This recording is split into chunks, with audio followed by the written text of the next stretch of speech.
ಉಡಾಯಿಸೋ ಖಾರ ಬಣ್ಣ ರುಚಿಯನ್ನು ನೀಡುತ್ತದೆ. ಮೆಣಸಿನ ಪುಡಿ ಚಿಂದಿ ಉಡಾಯಿಸೋ ಖಾರ ಬಣ್ಣ ರುಚಿ. ಹುಕ್ಕೇರಿ ಸಹಕಾರಿ ವಿದ್ಯುತ್ ಸಂಘಕ್ಕೆ ಈಗಾಗಲೇ ಭರ್ಜರಿ ಗೆಲುವನ್ನ ಕತ್ತಿ ಕುಟುಂಬ ಕತ್ತಿ ಪ್ಯಾನೆಲ್ ಭರ್ಜರಿ ಗೆಲುವನ್ನ ಸಾಧಿಸಿರುವಂಥದ್ದು.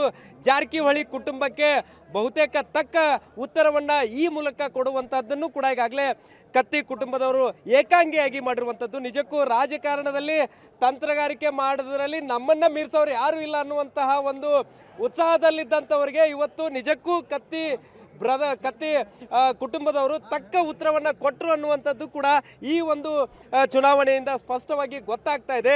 ನಿಜಕ್ಕೂ ಒಂದು ಕಡೆ ರಮೇಶ್ ಕತ್ತಿ, ಇನ್ನೊಂದು ಕಡೆ ನಿಖಿಲ್ ಕತ್ತಿ, ಈ ಜೋಡೆತ್ತೇನಿದಾವೆ ಜೋಡೆತ್ತು ಮನಸ್ಸು ಮಾಡಿದರೆ ಇವತ್ತು ಏನು ಬೇಕಾದಾಗುತ್ತೆ ಅನ್ನುವಂಥದ್ದು ಬೆಳಗಾವಿ ಜಿಲ್ಲೆ ಜನರಿಗೂ ಕೂಡ ತೋರಿಸಿಕೊಟ್ಟಿದ್ದಾರೆ. ನಮ್ಮ ಜೊತೆಗೆ ನಿಖಿಲ್ ಕತ್ತಿ ಇದ್ದಾರೆ, ಅವ್ರನ್ನ ಮಾತಾಡಿಸ್ತೇನೆ.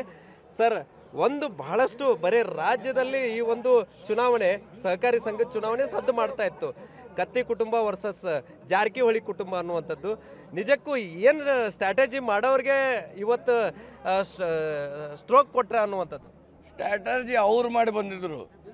ನಮ್ಮಲ್ಲಿ ಒಂದೇ ಒಂದು ಕ್ಲಿಯರ್ ಅಜೆಂಡಾ, ನಮ್ಮ ಸ್ವಾಭಿಮಾನಕ್ಕೆ ಧಕ್ಕೆ ಕೊಡಬಾರ್ದು, ಕೊಟ್ಟರೆ ನಾವು ಬಿಡಲ್ಲ ಅಂತ ಒಂದು ಸ್ಟ್ರಾಟಜಿ ಇತ್ತು ನಮ್ಮದು ಅಷ್ಟೇ. ಏನು ಸರ್, ಫುಲ್ ಕ್ಲೀನ್ ಸ್ವೀಪ್ ಮಾಡೋಕ್ಕೆ ಏನಾದರೂ ಸ್ಟ್ರಾಟಜಿ ಮಾಡಿದ್ರಾ ನೀವು, ನಿಮ್ಮ ಕಾಕರಾಗಿರ್ಬೋದು? ಸ್ಟ್ರಾಟಜಿ ಮಾಡೋಕ್ಕೆ ನಾವು ಹೆಂಗೆ ಅವ್ರ ಗುಂಪು ಕತೆ ಹೊಳಿ ಬಂದಿಲ್ಲ. ನಾವು 4 ಜನ MLAಗಳು ನಾವೇನು ಹಂಗೆ ಗುಂಪದಲ್ಲಿ ಬಂದಿಲ್ಲ. ನಾವು ನಮ್ಮ ಹಿರಿಯ ನಾಯಕರಾದಂಥ, ನಮ್ಮ ಹುಕ್ಕೇರಿ ಮತಕ್ಷೇತ್ರ ನಾಯಕರಾದಂಥ ಮಾನ್ಯ AB ಪಾಟೀಲ್ ಅವ್ರ ಜೊತೆ ನಾವು ಚರ್ಚೆ ಮಾಡಿದ್ವಿ.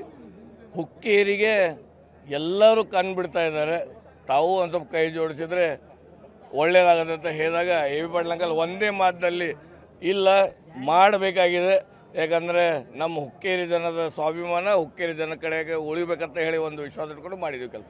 ಸರ್, ಈಗ ಎಮ್ಮಕನ ಮಾಡಿದಲ್ಲಿ ಗೆಲುವು ಸಾಧಿಸೋಕೆ ತಮ್ಮ ತಂದೆಯವರ ಶ್ರಮ ಭಾಳ ಇತ್ತು ಅನ್ನುವಂಥದ್ದನ್ನು ಮರೆತು ನಿಮ್ಮ ಕ್ಷೇತ್ರಕ್ಕೆ ಎಂಟ್ರಿ ಕೊಟ್ಟರು ಅನ್ನುವಂಥದ್ದು ಅನಿಸ್ತಾ ಇದೆ ಸರ್.